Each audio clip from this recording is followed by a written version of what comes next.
Hey guys, I'm Haz and I have good news and unfortunately I also have bad news.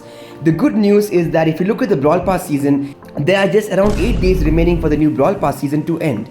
And that means that in 1 day from now, we are going to be seeing the release of the newest brawler, or should I say brawlers in Brawl Stars, Laurie and Laurie. And I know this because in the Brawl Talk they clearly mentioned that they are going to be released 1 week before the Dragon Pit season begins. So yeah. They will have their early release 1 week before the Dragon Pit season starts in February.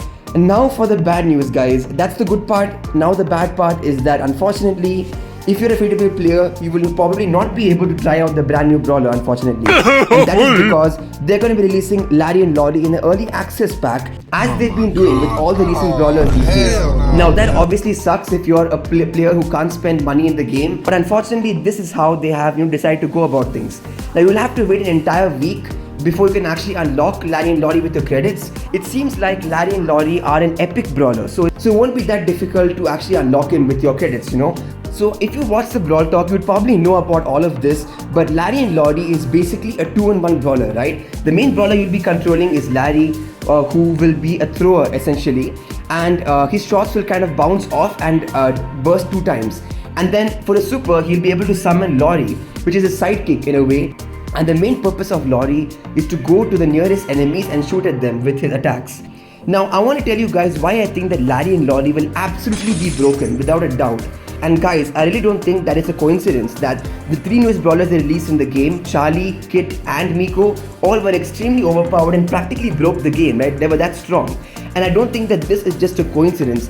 Now, I love the dev team and I think that they are great people who try to make the game as good as it can, right? And I really respect them as game developers and how much effort they put into making the game what it is, right? But unfortunately, it really seems to me that they are intentionally making these brawlers OP, right? And the only reason I can think about is because of, money. I don't think it comes as any surprise, because the more powerful and strong that the brawler is when they are released, the more it will compel people to actually pay the money for the early access offer and buy it, right? And I think that this is exactly what's going to be happening with Laurie and Laurie. They'll be making Laurie and Laurie extremely strong on release, right? Overpowered and completely will break the game. Will be the strongest brawler in the game, and people will then want to buy the early access offer and spend their money and get the new brawler, and they'll be able to completely destroy everyone with the new brawler, and then after a while they will then nerf it to oblivion. And this is the trend we've been seeing recently, unfortunately, and yeah, it definitely does suck.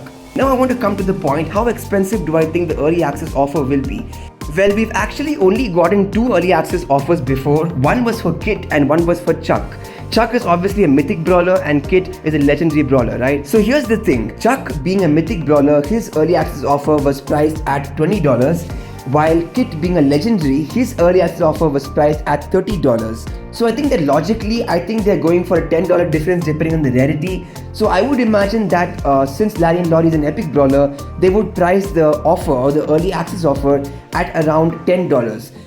And I could be wrong about this. They could easily just launch the brawler and add a ton of resources to that, like star drops and everything, and then hike up the price back to how it was as a mythic brawler. If the pack stays the same but the brawler's rarity is lower, the price definitely should be reduced. Otherwise, the community is going to get really angry about it. But I just wanted to talk about all of this and the fact that tomorrow we are going to be getting possibly an extremely broken brawler introduced to the game, Laurie and Laurie. So prepare yourselves for that one. It's going to be crazy. So it's going to be absolutely crazy, and I think that we're going to be seeing a lot of complaint posts on Reddit, right? So with that being said, guys, I hope you're ready for Laurie and Laurie, and I will be seeing you guys in the next one.